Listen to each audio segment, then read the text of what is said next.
Hello, my name is Joseph Holt, and you're watching Reverence Stops.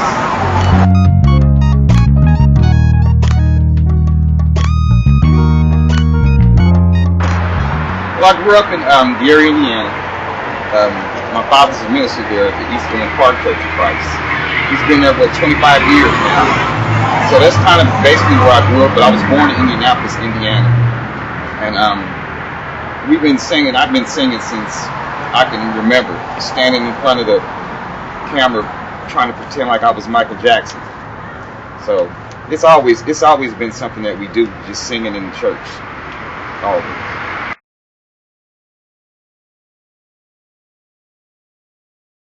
Well, I grew up in the Church of Christ, and that's all we do, a cappella. And I think a lot of the great singers actually sing a cappella. You got people like Willie Norwood and Jeff Murrah. You know, these guys I grew up listening to, as I was a child. So it was just automatically instilled in me from the day I was able to walk.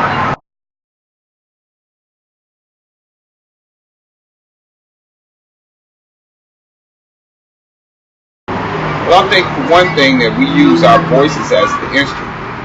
So we don't have to use drums or a piano. It says make a joyful noise unto the Lord. So as long as everyone is joyful, I think it's actually giving praise. But it's very unique because a lot of churches don't sing a cappella anymore. And I think that's actually something that's missing because it's more feeling in the a cappella to me as opposed to listening to a chorus and having to listen to them perform for you as opposed to where the whole congregation can sing.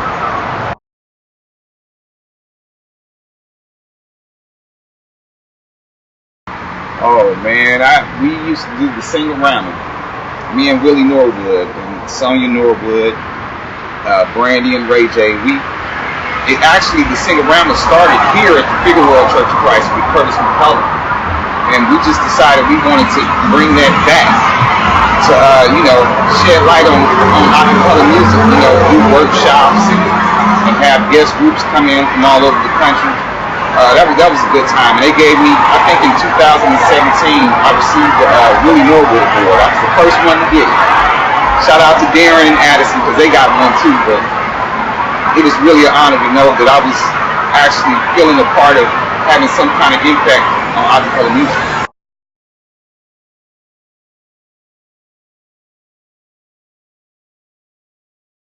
Oh man, now you're going way back with me on that. Of course, as you know, that's really our school. My great grandfather founded the school. We all went there. Me, all my siblings, my mother, my father, and just to go on that tour, to be able to tour around the country, singing a cappella, and just getting close bonds with people that we have to this day. It's nothing like it. It's nothing like it. I hope we can get back to that point, to how Southwestern used to get together. We would sing all night in the dorms, and, sing out in the yard. I mean, it was just constantly singing, just constant. But it's something I'll never forget. Southwestern I'll always remember.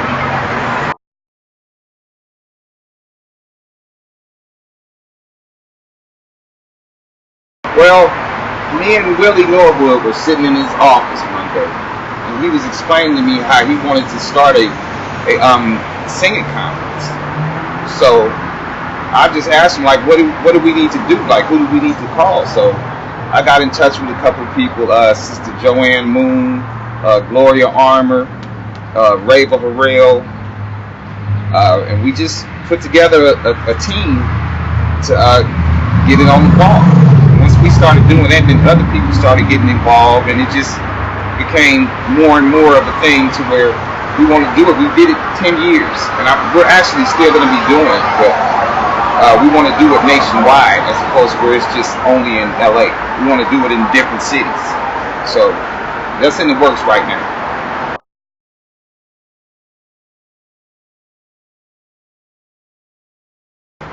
I think a lot of it was a lot of controversy because before the sing-a-rama, when it started off with Curtis McCullough, it was free. and for everybody, but we wanted to take it to another level to where, we can get a hotel, and people had to pay registration fees, which of course we have to pay for the hotel.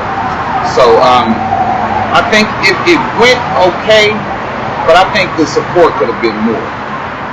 Just the fact that, people will pay $50, $60 to go to a football game, but you don't want to pay to go to a church program. And I don't think we could do that if we were going to have it at a church. So it caused a little controversy at first, but eventually it came around, and it was just, I think it was something that was needed actually, and I wish we could bring it back.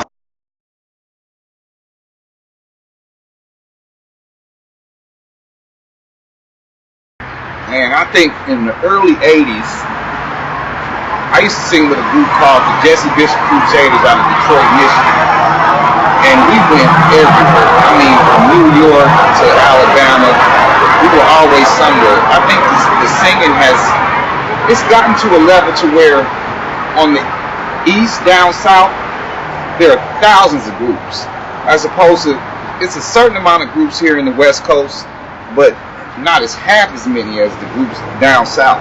And the thing is that sometimes we don't collaborate with a lot of things, and that's the one thing that kind of upsets me, is the fact that we have so many groups and so much influence on different churches that we don't have a lot of collaboration where, okay, East Coast comes to the West Coast, and then the West Coast will go to the East Coast.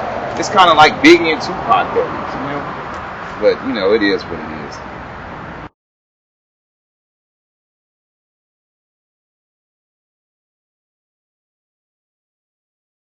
When I think about it, man, you have places like Tennessee and Alabama and Florida. They have a lot of groups, so they're able to get around more because they're in that same vicinity. It's not just one state. So California, you basically have the north and the south, and a lot of times, that's like a 5-hour drive. Whereas opposed to some of the congregations back in the east, you can drive an hour and a half and get to a concert, or 2 hours. But I think it's the distance thing, and they're more compact, so it's more groups together. So I think that's the main thing. That has a lot to do with it. The location. Because all those groups are stacked right there. You got Alabama, Tennessee, Georgia, Florida. They're all packed there together. As opposed to in California, you just got that one slice of south and north. I think that's the main difference.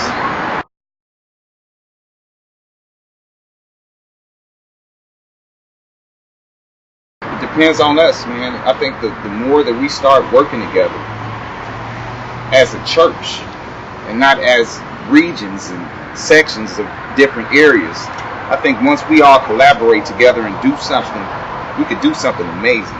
That's the whole focus that we had for the Sing-A-Rounders. We didn't want to, before we just started off in LA to see how it would work, but now we want to move it to different cities in the United States, and Sister Norbert wants to actually do it over the world. So it's just a matter of us all working together and trying to get collaboration to where you may do it here in Alabama one year, we might do it in Chicago one year, we might do it in Detroit one year, we might do it in Louisville one year. So it's just the fact of just bringing everybody together. And I think once we do that, then we can make some kind of huge impact.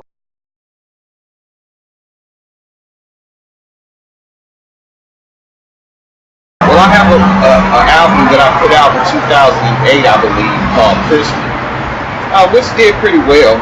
But I'm actually working on my second solo project. I've been having help from Really No Good and Addison here. Just a couple of my friends, we're all ministers of music from Southside Church of Christ. We all were there at one point in time. So I'm working with them a lot. It's just basically trying to get a lot of stuff together. It's hard for us to do a lot of things now because everybody's schedule is so busy. But one thing I don't like to do is rush the music. When it comes out, it'll come out. So I'm looking forward to it and can't wait for people to hear it.